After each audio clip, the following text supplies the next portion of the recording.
Oh,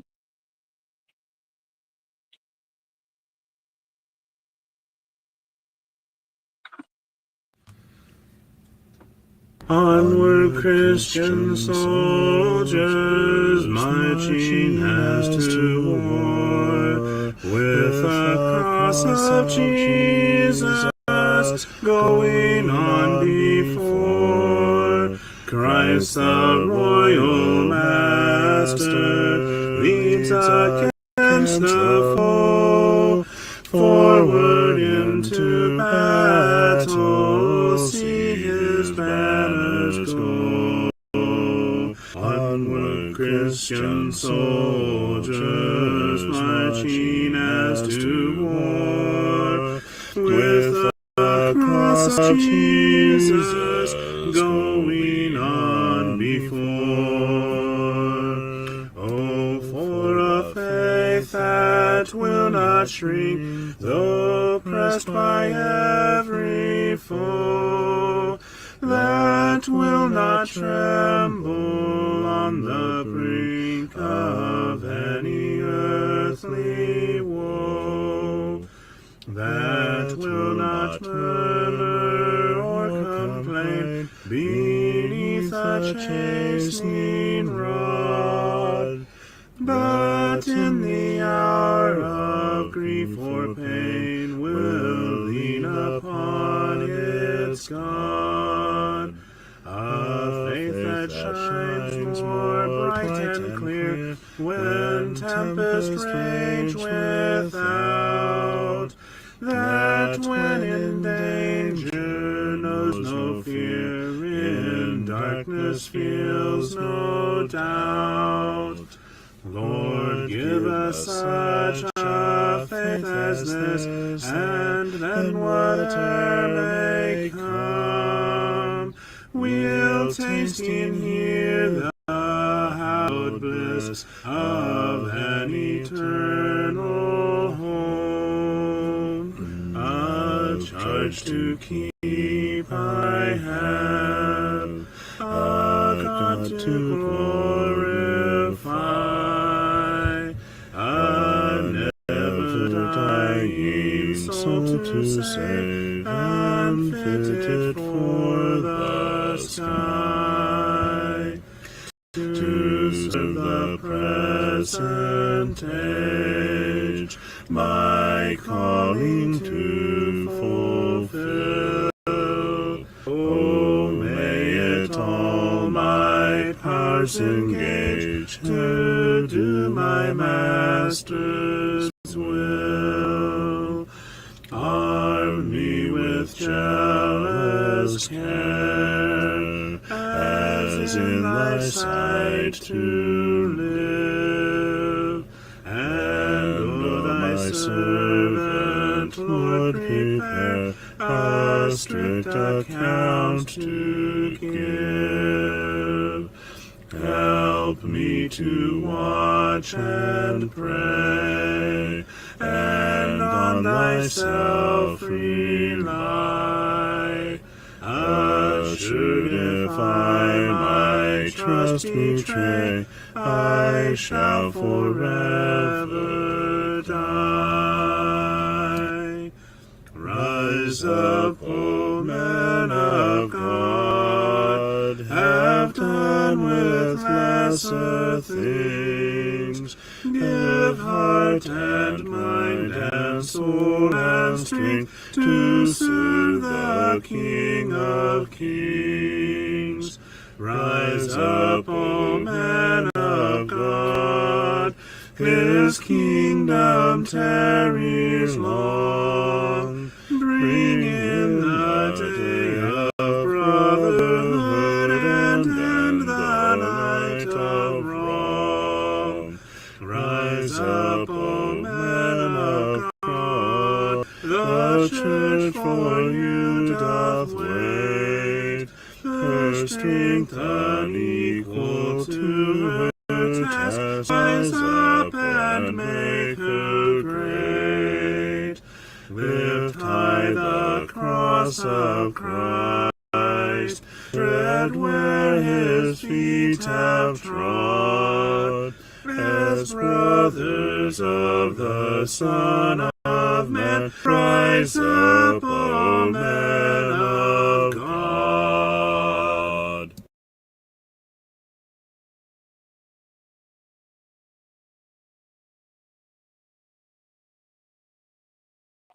Good morning. Good evening. Let's edify one another, shall we? With professional domain shenanigans, that's what we're gonna do. That's what we specialize in, right? That's right. Hey Levi, do you think Abraham would ever play for the Boston Celtics? Would Abraham ever play for the Boston Celts? I didn't know if you would get what I was going for there, but I'm like, Well, he might if Sapphira were actually cheering him on. Oh no.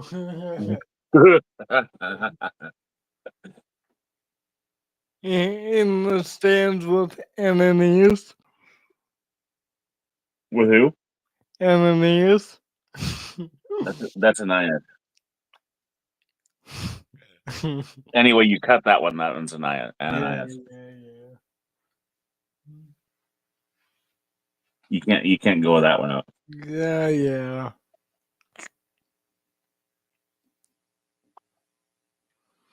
And then after the game, I'm actually delving into that. After the game, did you know that the first actual known use of that was of that word was of the word Celts or Celts was in 1556? No. Wow. It actually comes from the Greek word Keltoi.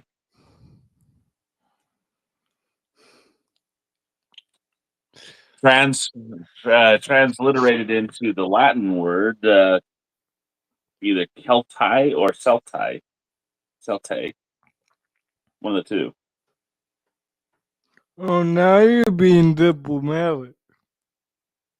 I see. No, because I don't know Latin that well. Oh. Hello, Sheila. It goes to the late Latin Celtus or Celtus, which means chisel. Hello. Who? Sheila.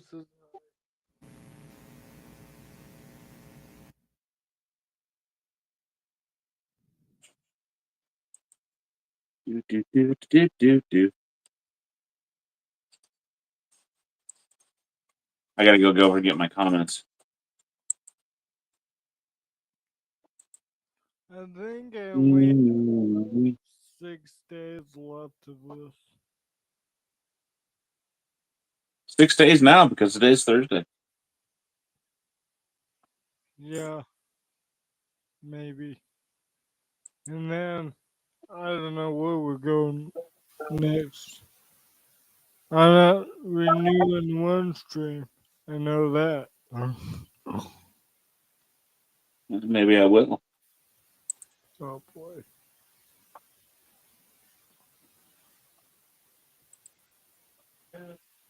Hello, Sheila. I need to start recording my readings probably tomorrow. I thought you were going to do that. I thought you were going to do that this afternoon. Well, I didn't get that far. They actually say in the definition that when you're talking about the baseball or the basketball team and sports teams, there's one in Scotland as well. By the way, you refer to it with the S because when they were named earlier in the early 19th century, the soft S was the norm. So, but when you're talking about the prehistoric or the people or the prehistoric implement, stone metal implement, then you use the hard K.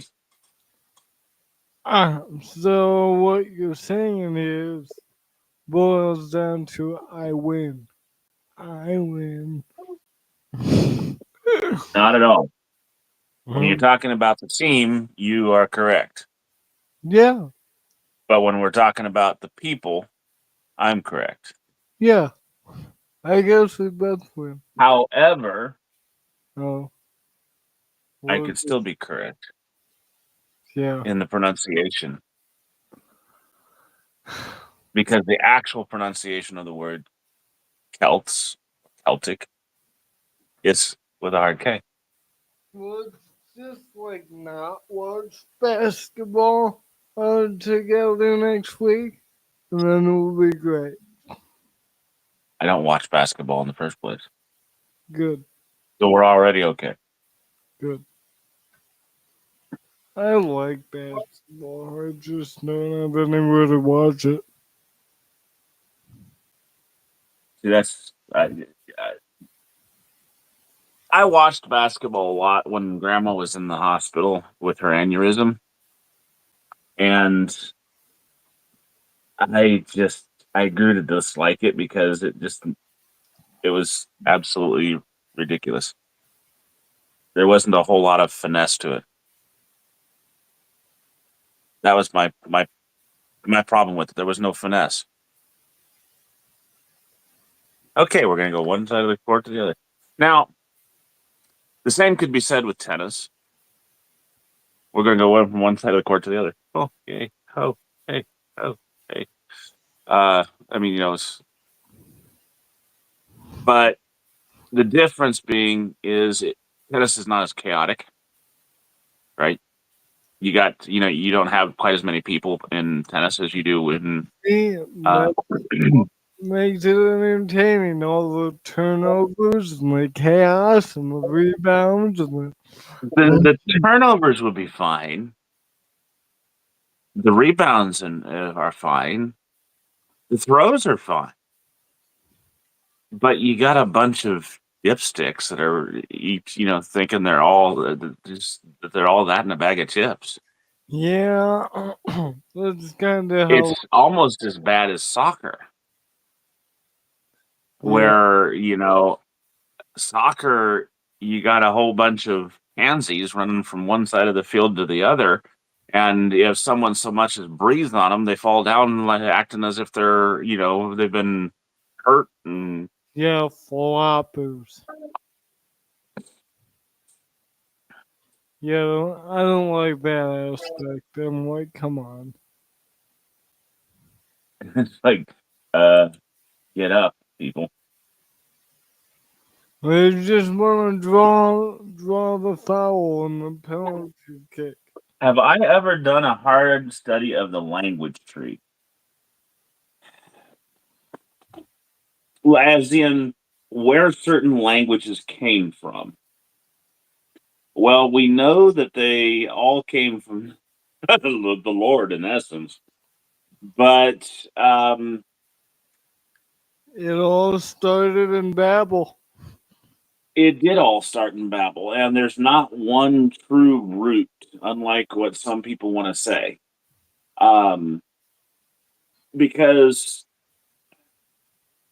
while there's similarities in some of them, there are other languages that are so diametrically opposite and just out there that there's no one. Like I said, there's no one true root. Um, and how can we say that? Well, okay, English is a melting pot of all sorts of different languages. And it takes, I mean, it literally is a true living organism when you talk about languages. Um, we have words from almost every language, almost every language, with a few exceptions, obviously.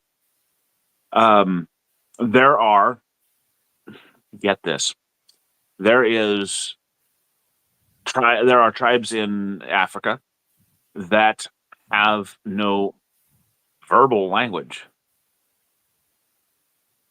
They speak to one another in a series of pops, and Mm, you know, mm.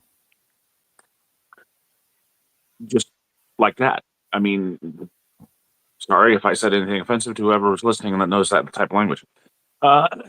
That was not my intention. Then there are others that speak in um, well, I mean, there are so many different variations, but there are some that actually speak in different types of hoots or hollers. There's there's a village in, I believe it's in Czechoslovakia. I could be wrong in this location, but it's like either Czechoslovakia or Yugoslavia, that area, that actually doesn't have a verbal language either. They speak in whistles. Hmm. They don't actually, I mean, they supposedly, I mean, they do have a verbal language. If you were to talk to each other face to face, like you and I are normally do, they would actually speak whatever the national language is. But most of the time, they simply whistle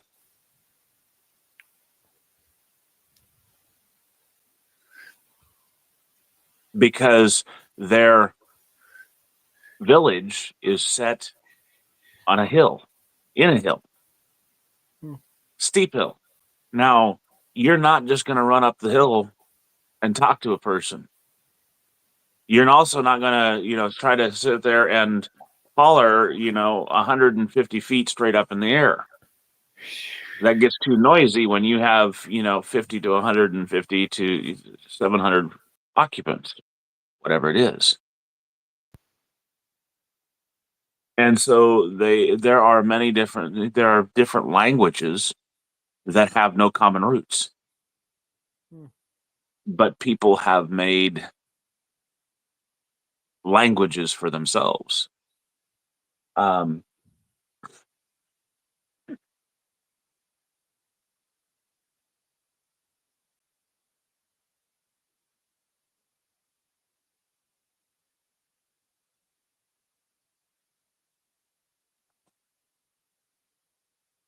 Good evening. Good morning, Sam.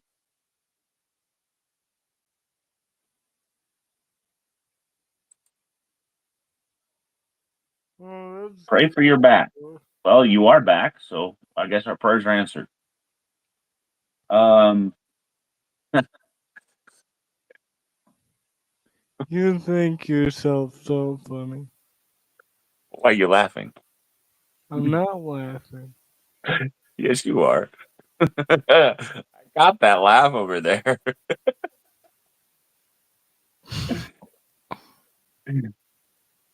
See, you did it again. Um, I see, can't. this is those You know. what? You know. This time next week, I can go up and slap you for that. Actually, no, not quite. I'll still be on the plane, but Yeah, this is yeah. Those types of things are what you find when you do a hard study of the language tree, as it's called. I did a semi-hard study when I learned how to teach children in a derivative of the Arlen Gilliam, so that they can learn to read, spell, and spell right, and all those good things better. Sam's back is hurt. what'd you do, Sam?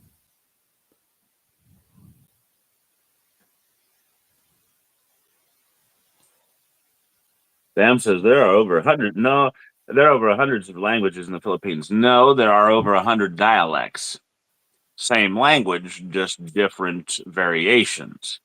It's the same as what you have here in the United States. It's the same as what you have over in India or China, or you have the same root language, but you have different dialects, different um, variations, different styles of that same language. Um, Now, in the Philippines, you do have two or three different languages. For example, you have Spanish, you have English, you have um,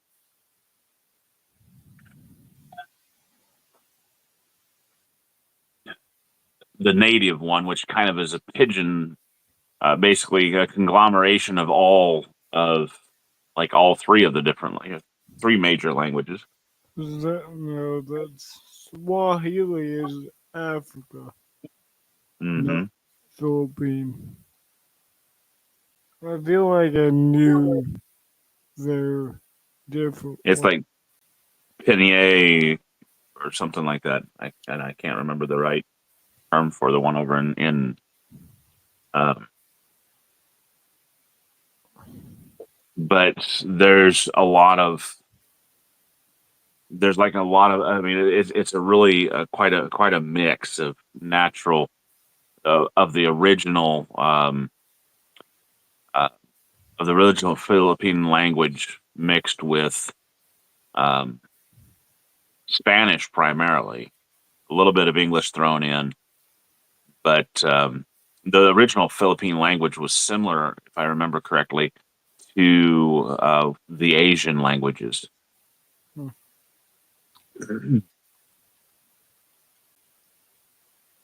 Mattress was shifted where there's a dip, and to where there was a dip, and he woke up in that dip. Oh, ouch. Yep, been there, done that.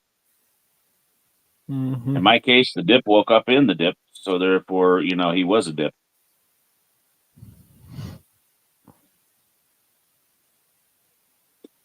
That was a triple dip.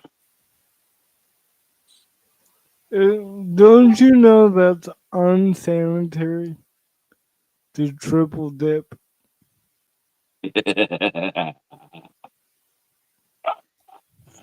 Well, if it's my own dip, it doesn't really matter now, does it?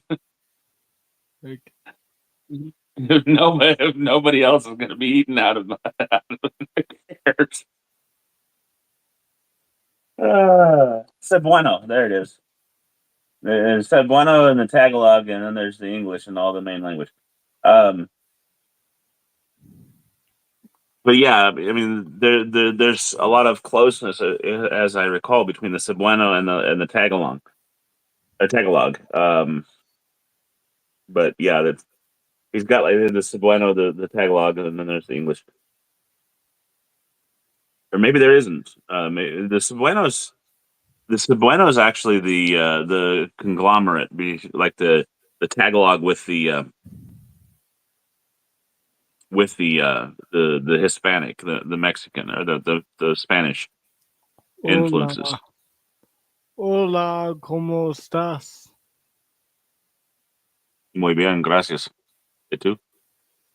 Muy bien. Bueno. Um. So yeah, it's fascinating because you have over in the when you look at the languages, you have where did a lot of our languages come from, and you can trace some of the historical shifts in language. For example, the Sumerian and how it goes and how it impacts the Phoenician and how that impacts the Grecian and the Latino or the Latin, in other words, and how that Latin is so closely related to the the Spanish and the Portuguese, and how those impacted the Hispanic languages over there in South America.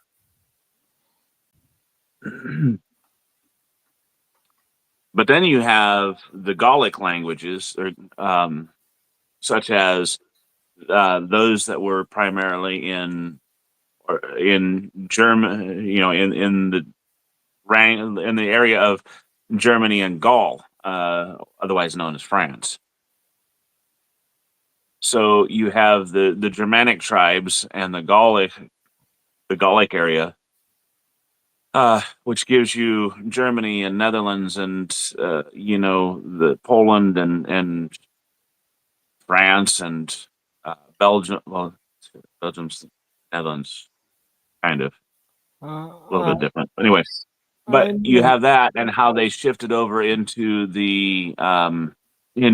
Britain, where you have the Britannic tribes, which were kind of impacted or impacting the Celtic tribes, which the Celtic tribes you had a lot of different small little different tribes that were which had the Gaelic language as their primary language. Yes, you look like you I, were going to say something. I was gonna say I know a little bit of French. Oui, oui. We That's like yes, right? yes, we. We You also know c'est la vie. don't That's talk French. don't talk about it or No, enough. that's life. Oh, C'est la vie. That's life. oh, Um, well, English actually comes from it's a lot older than what you think, Sam, because it comes from the Anglo Saxons. The Anglo Saxons it was an import into England. Guess where England gets its name. wow, Um, but they came from some of the French tribes or the Gallic tribes, Gaul, in the upper north of Gaul, uh, kind of close to the Netherland area. The Anglo Saxons got pushed out of France, conquered, um, you know, and you can kind of see the way that they conquered into England, and I believe they were pushed out by the Normandies, and then the Normandies pushed into, eventually pushed into England and conquered that. But of course, by that time, the England had been under the Anglo Saxons, otherwise, and became Angleland, and uh, but it has morphed because it's a living language. Um, Trying to remember if I got my history right. Was it Normandy first or was it Angles first? I'm thinking the Anglo Saxons were first. But anyway, they've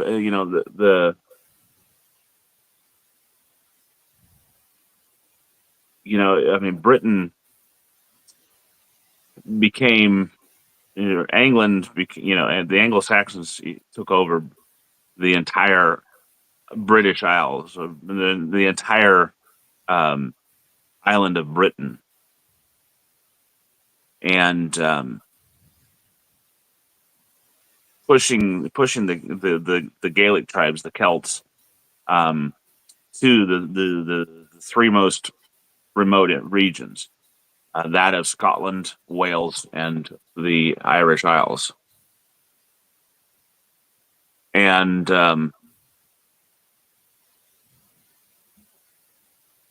so, I mean, the conquest and the conquests after conquest, and how the victors have always set the stage. But then you got the big push.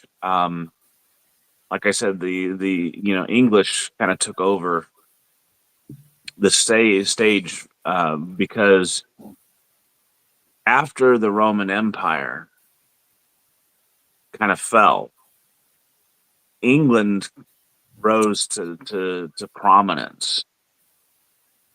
It was, you had the Roman Empire that fell, was subsumed by the Roman Catholic Church. You had some world, some play on that with different um, battles, different worldly nations such as France under Charlemagne, and but then you really you really had um, England come to greater and greater prominence as the kings rose in power, and you have kings like Richard Lionheart who went on crusades. And I know that we're not really going to get into a lot of the religious aspects of this, and but we could go into some greater depth. They had a goal. Um, Constantine. Hello, Twitter. Um, so you had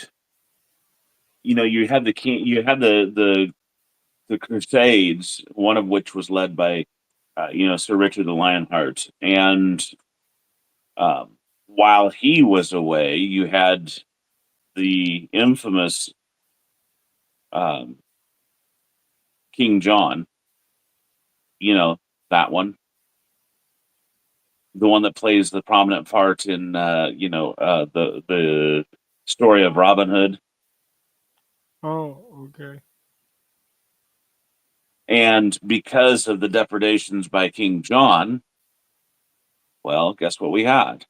We had the rise to power of the Parliament, and um, then we had James, and eventually we had James, and we had the uh, giving away of more and more power from the kingdom, kingship to, or the throne to the from the crown to the parliament eventually, to having England being what it is now, basically a monarchy in name only. Um, but what was unique is that all of these conquests, the rise of the British Empire, which extended from Britain to the New World, to Africa, South Africa, all the way to the Indies, into India, and even was making inroads into China because guess what? Taiwan, Hong Kong. Well, then what you had was the uniqueness of America, because America decided not to pursue expansion through conquest so much as expansion through exploration and capitalism. There's a big difference. What was the big difference, CJ? Money, Money. Primarily money. corporations instead of war. Now, there was some expansionism through conquest. One of the things, okay, so our first expansionism was actually through purchase, and that was, hey, guess what? France needed money. Napoleon needed money. So what did he do? He came to America and says, hey, I need money. How about I sell you the Louisiana Purchase and you give me money? So Okay. he, so he didn't. He didn't buy dynamite. No, he didn't buy dynamite. Napoleon Dynamite. Um, and so what you have is the biggest purchase of land, um, uh, the biggest part of America. And it went from basically Florida all the way up to Alaska and included such states as Louisiana, Iowa, Montana, Alaska, Washington. So did they Although I like think, no, wait, sorry. Alaska was later. Sorry, Alaska was later. Um, Alaska was, I believe that's Fuller's Folly. Um, that was a much later deal. But anyway, um, but the Louisiana Purchase went from Florida all the way up to Washington and included Oregon and Washington and all the way east towards like Wisconsin, Michigan, I believe it was, even, and down towards Louisiana and, like I said, Iowa, the Dakotas. Big slice of America that France had already laid claim to. But it was also contested by none other than Spain. And some of it was contested by England, which led to the War of 1812. So that's also what led to the Lewis and Clark expedition. Lewis and Clark, Thomas Jefferson sent them out to explore this great land and this purchase. And so they set out on a multi-year journey that left Louisiana, left, what was it, New Orleans, I think it was, traveled up the Mississippi, over the Missouri to the headwaters of the Missouri, and then went overland all the way over to the Pacific Ocean. And they utilized a guide named Sakagawa. Some people may have mispronounced her name as Sacagawea. I used to until one of the local tribes, not local to me, but one of the Indian tribes or First Nations tribes, actually corrected everybody in a video. Booger pronunciations, right? Or I mean pronunciations. Like like Celtics and Celtics. Abraham, Sapphira. I think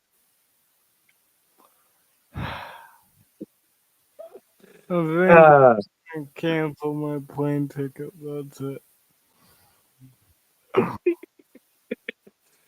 Sam says we got Alaska from Russia for cheap. Yes, we did. And so that was a purchase. Alaska was a purchase. But there was one expansion that was done through conquest. It's one that we don't talk about.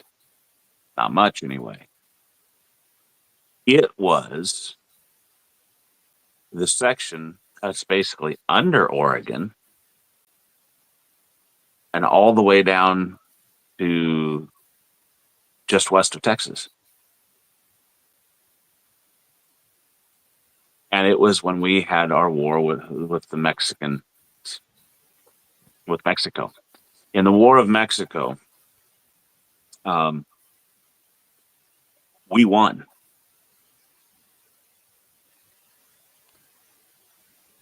It was the war that began with Texas. Texas started it. Started fighting against Mexico, asked for our help in the Spanish, is it Spanish American War? Yeah, I believe it was the Spanish American War. We fought Santa Ana, and Texas wasn't originally part of the United no, States. Texas was not originally part of the United States. Originally, Texas was part of Mexico, and then Texas got enough settlers in it that it decided to declare its independence from Mexico. Santa Anna came up and wanting to force it to basically be a part of Mexico, remain a part of, and there were enough both Mexican and Americans who decided that they didn't want to live under Santa Anna that they formed an army to fight against Santa Ana. And those that the American side that went to help, of course, included Davy Crockett, Daniel Boone, and Jim Bridger, and others that fought and died at the Alamo.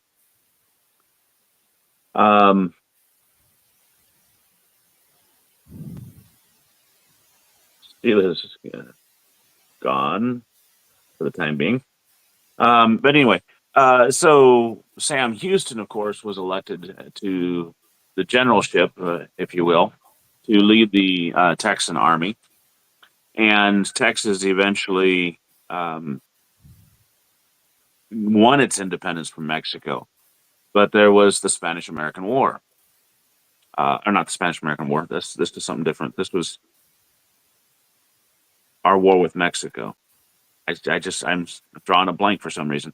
Spanish-American War happened to be way back prior to the War of Independence. I think. I could be wrong. Man, why am I drawing a blank? All I know is we got our independence as a nation in 1776 on July 4th. That's my history. You're About missing a lot. Oh, I am right. Okay, never mind. Spanish-American War took place from April 21st to August 13th of 1898. Began with the sinking of the USS Maine in Havana Harbor in Cuba. Gained us sovereignty over Guam, Puerto Rico, and the Philippines. That was just one of them.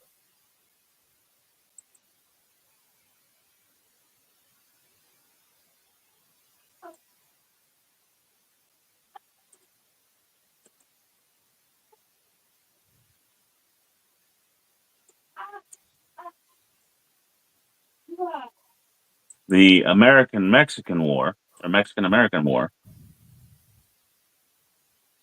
also known as the Mexican War, April 25th, 1846. So this was prior to that, through February 2nd of 1848.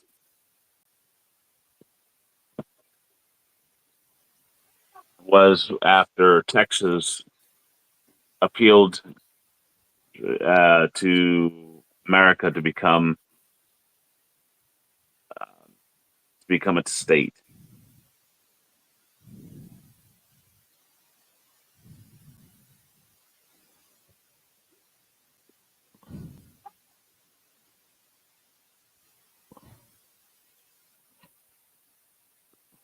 So Texas won its independence.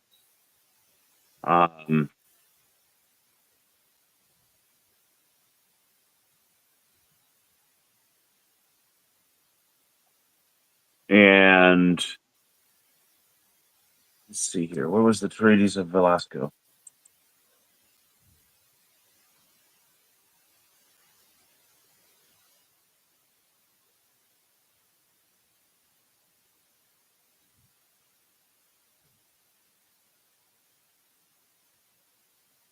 (1836). Yeah. So basically, Texas won its independence in 1836 from Mexico, and Santa Anna was still encroaching, kind of still refusing to abide by the treaties of Velasco. And so Texas appealed to the United States, saying, "Hey, we want to become a state." So, by the way, they are the only state in the United States, within the United States, that have the right to secede, To built within their with to actually withdraw from the United States, oh built within their constitution. wow. Side note. Anyhow,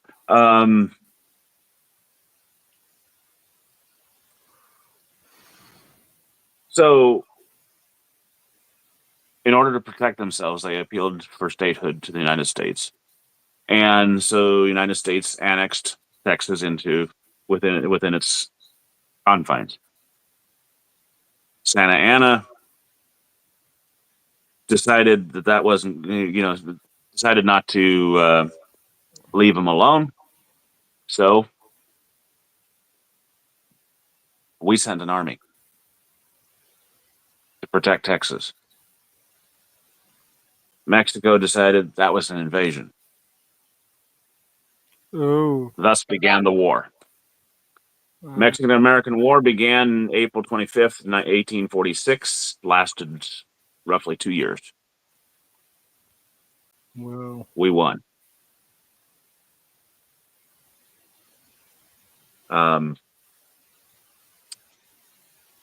So we won.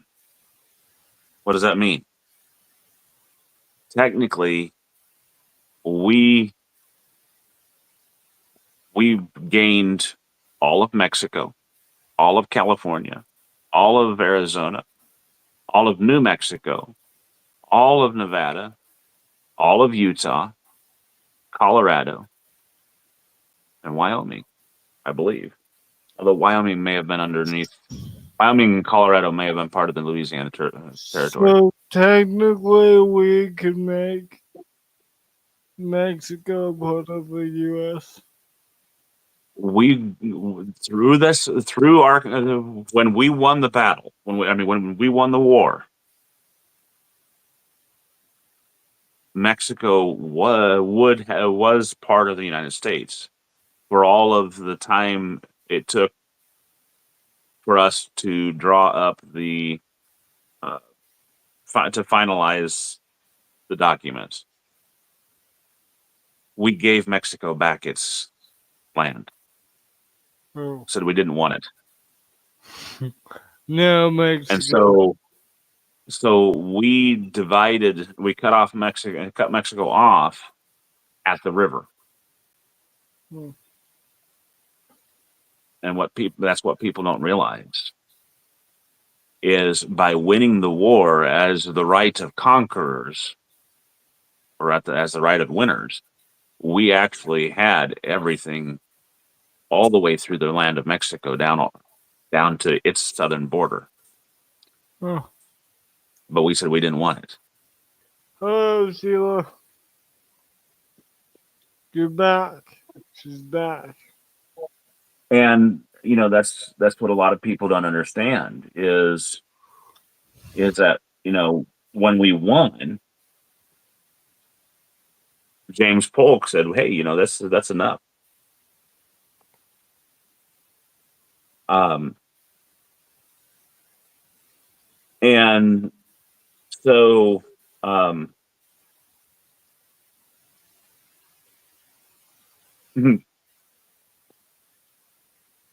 so we simply gave them back their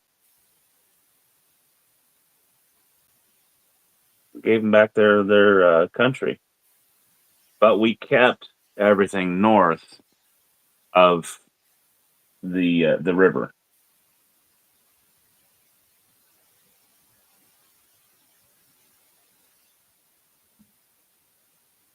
So let me look here. The Louisiana Purchase, their picture of the Louisiana Purchase is incorrect.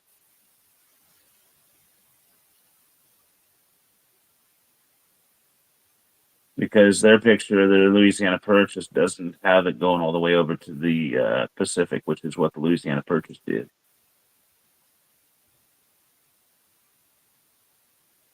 And by the way, we paid $15 million for the Louisiana Purchase.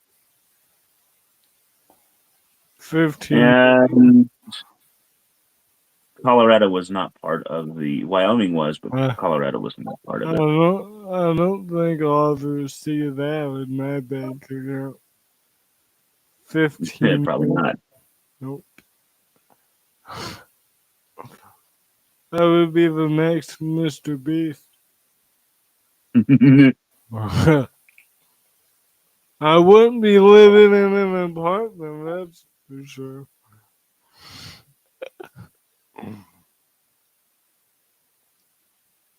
And so, yeah.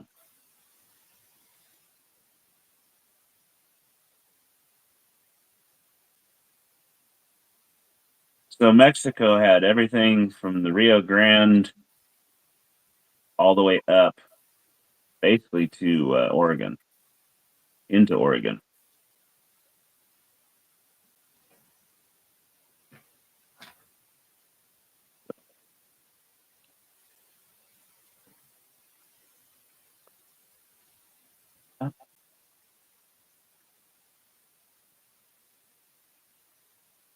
Didn't know we'd be doing a history lesson today.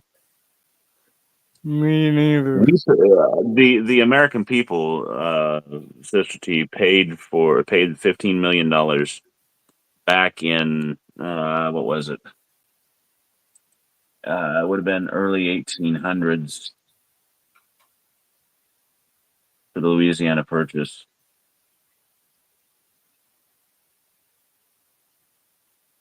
I paid all of that. Don't you know? Don't you know, Sister T?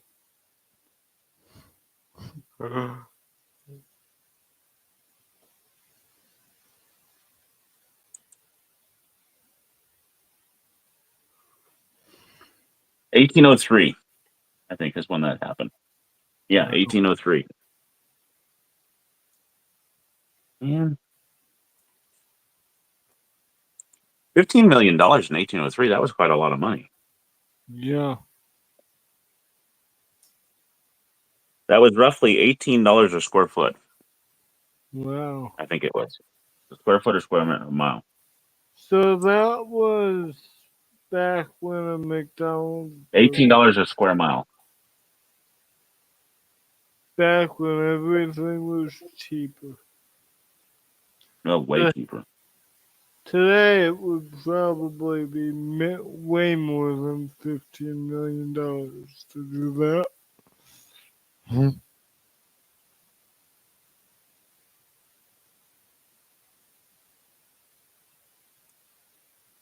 I wonder what that is in today's language. How?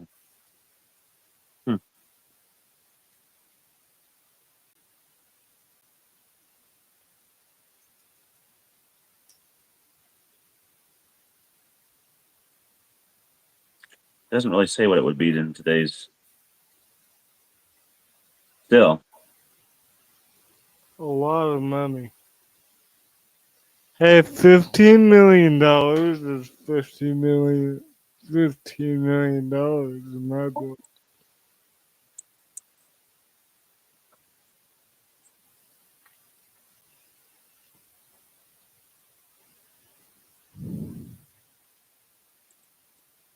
let's see if I can find it.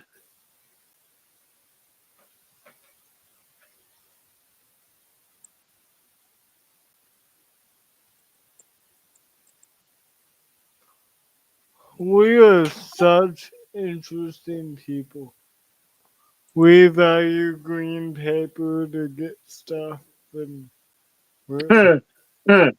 Oh boy, it's not that bad.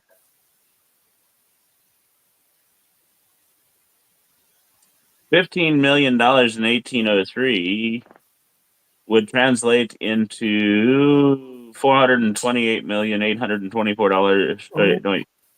400. Is that what it is? Yeah, $428,824,778.76. I just got a heart attack. You ought to know by now.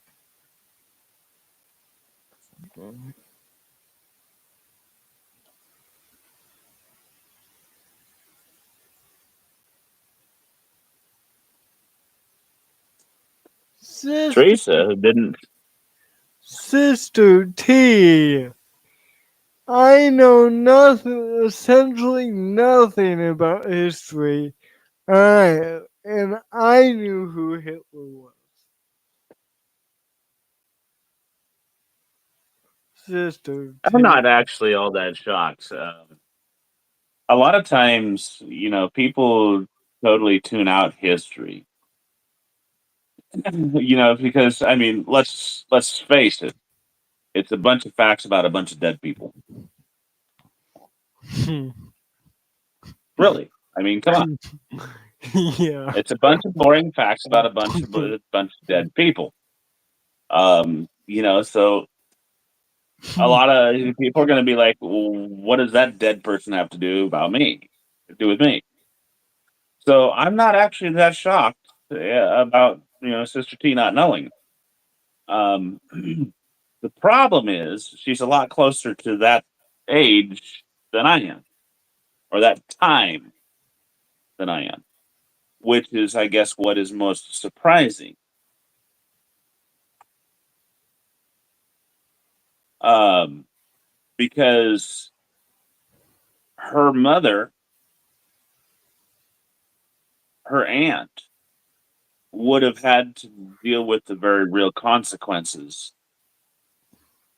of World War II. Sister T didn't, but her aunt and her grandparents and her aunt did. It's like um, my grandparents dealt with the very real consequences because my grandpa was in World War II. well, Well, her aunt and her mother went through it. do you think? Well, no.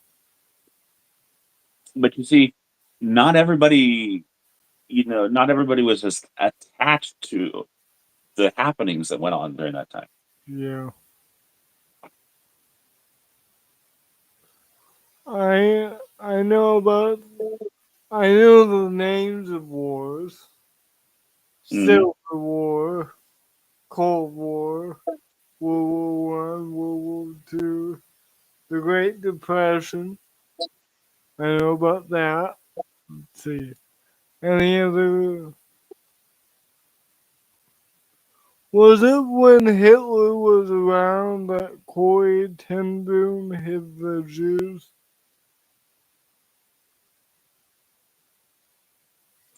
Corey Ten Boom did what with hid the Hiding, Jews?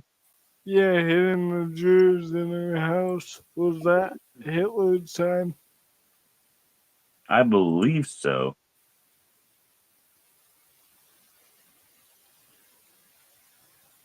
Oh, you Corey know, Ten Boom was a Dutch. She was a Dutch watchmaker and writer, public speaker. Yeah, 1892 to 1983 was her time of life. Yeah, she and her family helped many Jewish people escape from the Nazis during the Holocaust and World War II. So yes, yep, that's one that I know about the Holocaust. Um, you Sam know, says you can learn Roman history, the father of the church. I want to get my hands on that. Um, Teresa had a comprehensive problem. Well, every problem has a comprehensive problem, and she had a problem with comprehending things. sometimes I do feel like, oh, history, numbers, and people, and I'll be honest. Teresa doesn't know about that. Yeah, I mean, your aunt and your mother and your father actually lived through World War II, Sister T. World War II. began in it's about 1940.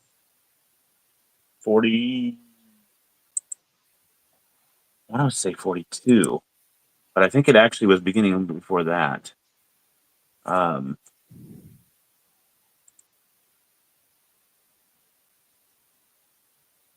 yeah, it was 39, 19, September 39, 1939 through September 1945. So I was right. So that's when it went.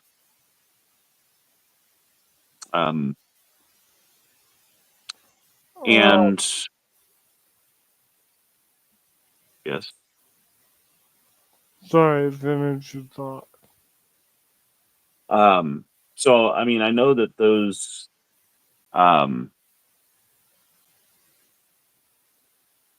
those people that like I said, your mother and your parents and your aunt, they would have been living through with the real consequences or through that era.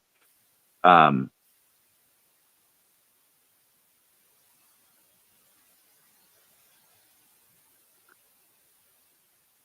but it doesn't surprise me that some of the children of them wouldn't know.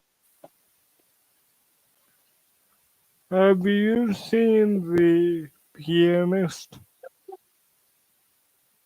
The what? The Pianist? The pianist, the movie The Pianist. Yes. I have not. I do not watch a lot of TV movies. I've watched my share of them, but I have not watched that one. Um, That's a good movie about a family living during World War II. Uh, we should watch that one next weekend. Sam says my stepfather had to deal with Japan, the Japanese War, and with the rebuilding of Hiroshima. He doesn't comprehend. And Teresa was a slow learner. That's why they put her in special ed. Yeah, I mean, like I said, it doesn't necessarily surprise me. Um, People learn at different levels, and there are those also that wish to. Well, war is a traumatic experience, and not every family is going to react the same way. As I was going to say, there are some, there were some that refused to deal with it, just to speak of it, and just as there were some that refused to speak of the Civil War, the War of 1812, the War of the Spanish American War, the Mexican American War. Um, any war that you talk about, or any war that you want to speak of, there are people that did not wish to deal with it, to remember it because it was so traumatic, Yeah. and so they refused to speak of it to their children, and so a generation of that family forgot. It's not surprising, and it shouldn't be held against anybody for it. Do you, However, we do need to understand that if we do not learn from history, we are doomed to repeat history. And that is one of those truisms that cannot be expressed, that cannot be expressed enough. If yeah, I don't learn from my sin, I'm going to repeat my sin. If I don't stop it, I'm going to continue in it. If I don't learn from it. Um, and praise the Lord that the sins of my parents are not held over my head. yeah, I did not have any relatives, to my knowledge, that were in World War II. Now, perhaps some distant cousin way back removed was in World War II, I'll be back. committed atrocities. But to my knowledge, I didn't have any uh, direct relatives, ancestors. Um, that's not to say that there wasn't any that were in World War One. There were some atrocities committed in World War One.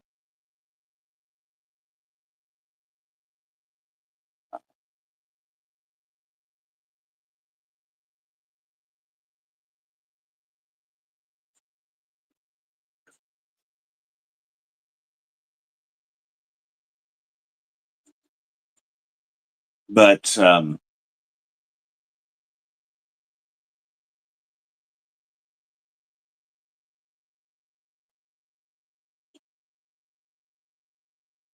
we cannot take a generation and judge them by the standards of the succeeding generations, except where it comes to the standard of God's law and God's morality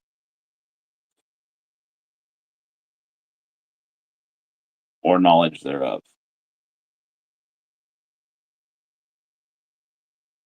Because for the last 2,000 years, man has known of God's law and his standard. And we can judge those who claim to be Christians by that standard.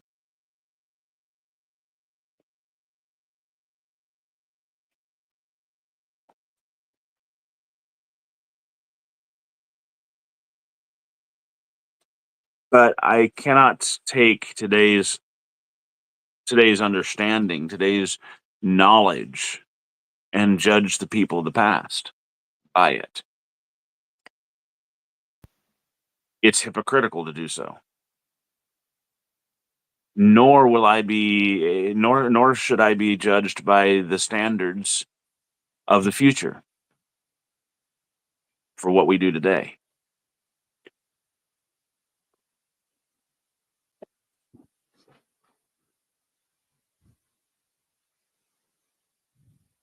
So this idiocracy that happens where we look back at the past and say, well, you should have known this, that, or the other thing. And we judge past generations, what they did or didn't do because, by what they should have known. We failed to realize that two things. First off, hindsight's 2020.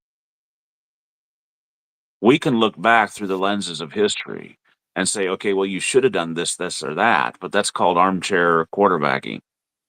Yeah.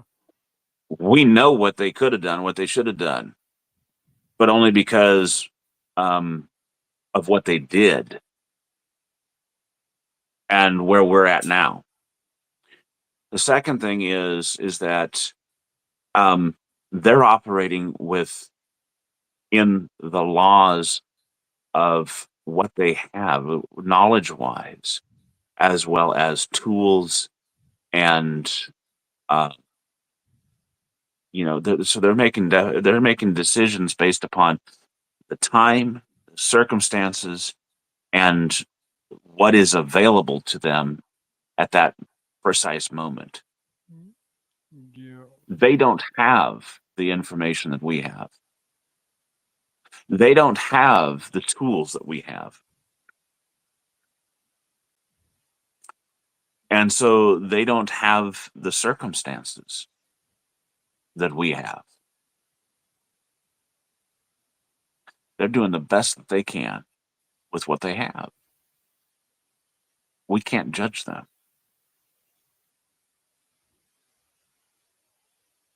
To do so is to be hypocrites. Now, we can certainly take their actions and say, okay, this is not Christian.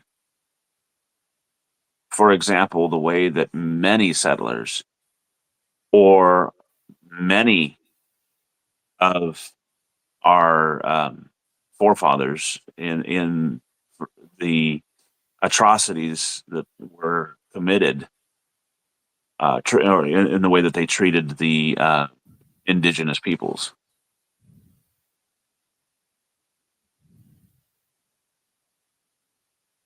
What they committed atrocities. Anybody ever read of the Trail of Tears, the Cherokee Trail of Tears, as they moved an entire nation of American Indians, if you will, from Georgia and Tennessee and Alabama and that area all the way over to Oklahoma?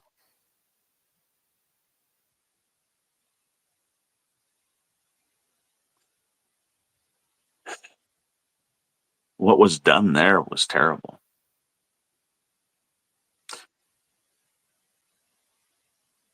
especially to a nation that was relatively peaceful in its treatment of us and of our forefathers.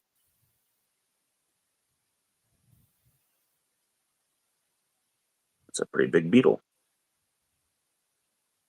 Hey, Shua.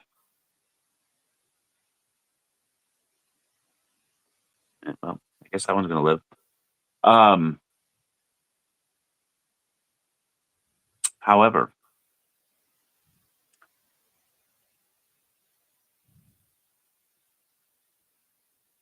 the indigenous people of today cannot claim victimhood and should not claim victimhood. They're not victims.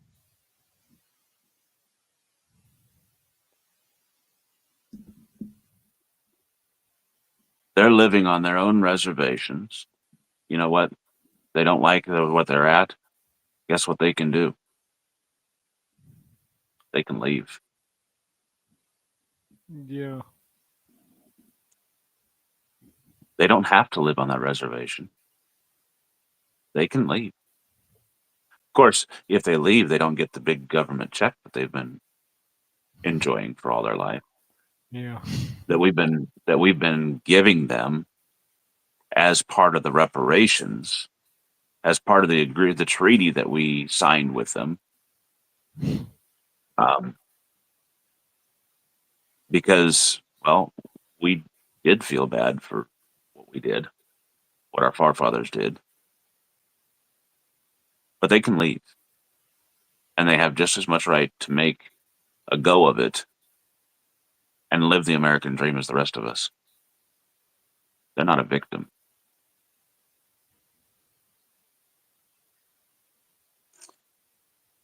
The atrocity wasn't committed against them, but rather their forefathers.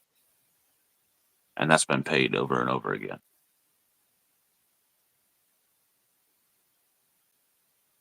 Their forefathers weren't innocent either. Let no one claim and let no one deceive you. Their forefathers were just as brutally um, guilty of atrocities against other indigenous people and the settlers, and in some cases even more so.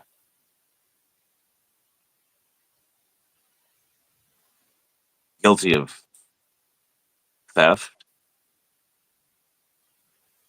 murder, rape, enslavement,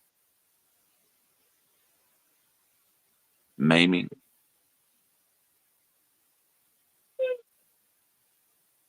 No,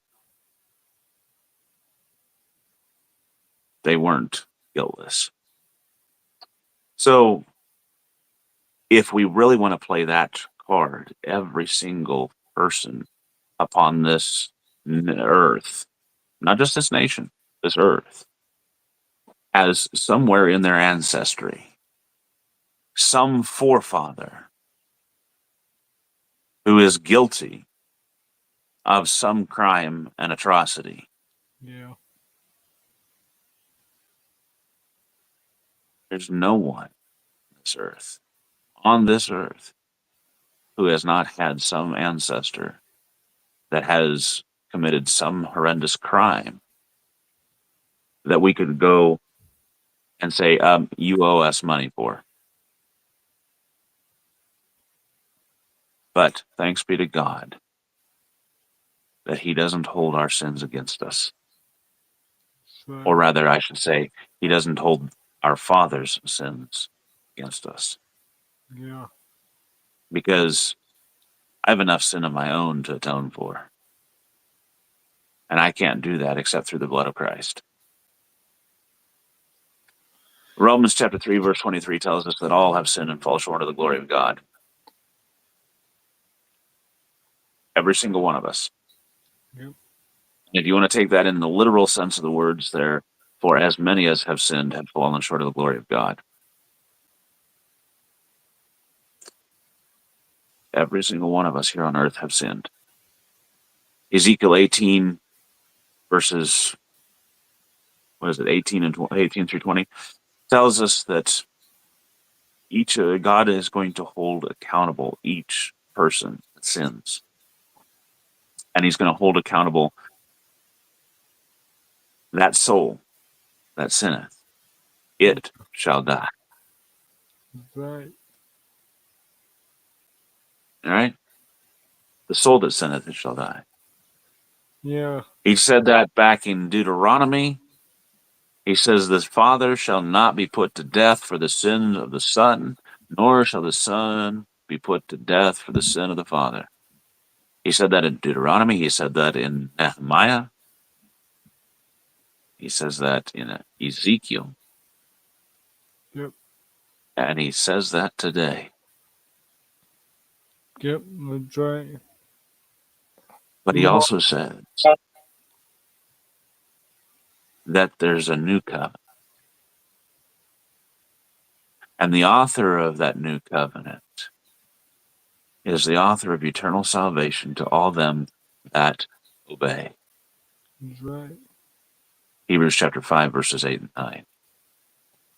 We then must obey that form of gospel which was delivered to us. Romans chapter 6, verse, 17. thank you. Romans 6:17. And that form of gospel that was given to us is the death, burial, and resurrection of Jesus Christ. Yep. 1 Corinthians chapter 15, verses 1 through 8. And we do that as we hear the word, Romans 10:17, believe the word. And as we believe unto obedience, we repent. Very simple. Repent. Turn away from. Acts chapter 2:38. Simple to say, hard to do sometimes. Oh man, is it ever? Boy. And we confess Christ as our Lord. That's Luke. Luke 13:3 and 5. Thank you. Unless, Therefore, if you confess me before men, I will confess you before my Father. sorry. No. So I thought you wanted repentance. Matthew 10:30. Confess. Oh, Matthew Matthew 10:30. 10:32. Matthew 10:32. Confess. Oh, repentance. I already said Acts chapter 2:38. That was not.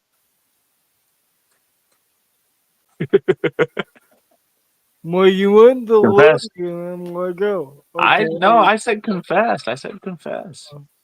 We have to confess Him before men. Probably there is a Luke passage. I don't know it. Uh, just like the Ethiopian eunuch did in Acts chapter 8. I believe that Jesus Christ is the Son of God, Son of the living God. He said that as He descended into the water. See, here's the water. What doth hinder me to be baptized? He said. If you believe with all your heart, you may. I believe that Jesus is the Christ, the Son of the living God, he said. They went down into the water and he was baptized straightway.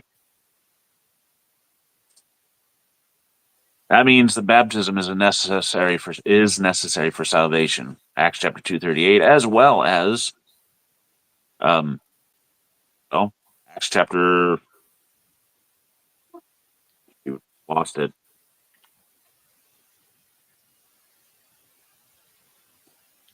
And now, why tarriest thou? Arise and be baptized, washing away thy sin, and calling on the name of the Lord. What? 22:16. 22:16. Thank you. As well as 1 Peter chapter 3, verses 21, 20 and 21, where it says, in like figure whereout baptism doth also now save you. I'm just kind of culminating that. Yep. That's all for salvation. And when we do that, God writes that law on our hearts. And our sins and our iniquities, he doesn't remember anymore. So we come up out of that watery grave of baptism, Romans chapter 6, verses 1 through 4, to rise to walk newness of life.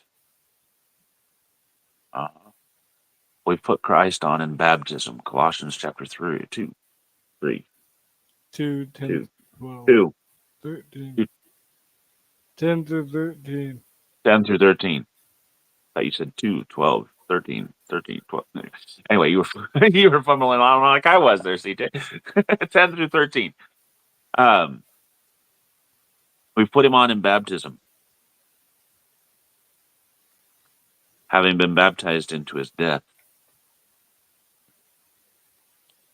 We are then risen to walk in that newness of life, walking in the light, 1 John 1:7, so that his blood cleanses us eternally.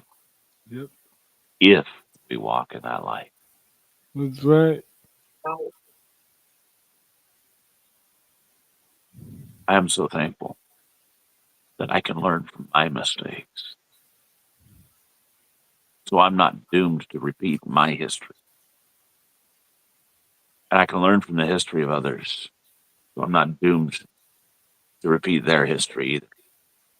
That's right. He's made a way for us to be saved so that we don't have to repeat history. We can learn from it. I think Oh everybody. yeah, we could talk about Sitting Bull, but I'm not going to tonight. That's that's a flight of buffalo I'm not really ready to go into. What? So hopefully and prayerfully you have all been indeed edified. Yes, I see that Sister T's calling tonight. Sheila's calling tonight. I Well, I think, think I think they're telling us something. sorry guys, somebody else called it a night long before you did. God said, "Let the let the dark and the light be I separated got from the darkness," and He called it. He called it.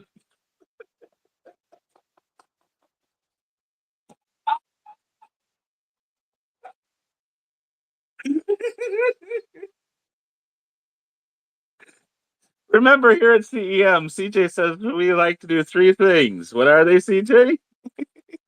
Leave the podium and leave the microphone.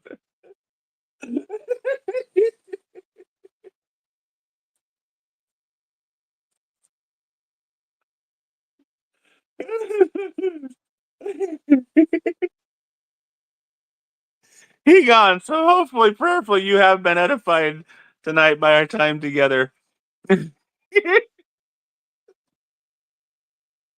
He can't even speak right. He's laughing so hard. What was the three things? He muted his mic. You can't even. He's not talking. No, can't hear you. What'd you do? Hit it so hard you bumped the cord, and now it won't speak. We want to do three things. We want to There we go. glorify God, edify the saints, and answer any spiritual questions you may have Thank you all, and I'm done. Take it away.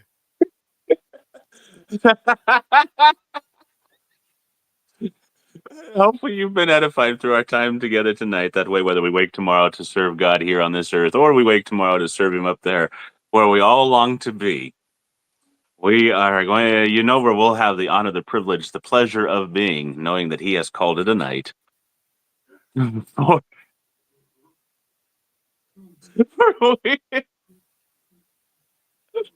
We'll see you then. God bless you. Walk with Him. I love you all. And good night.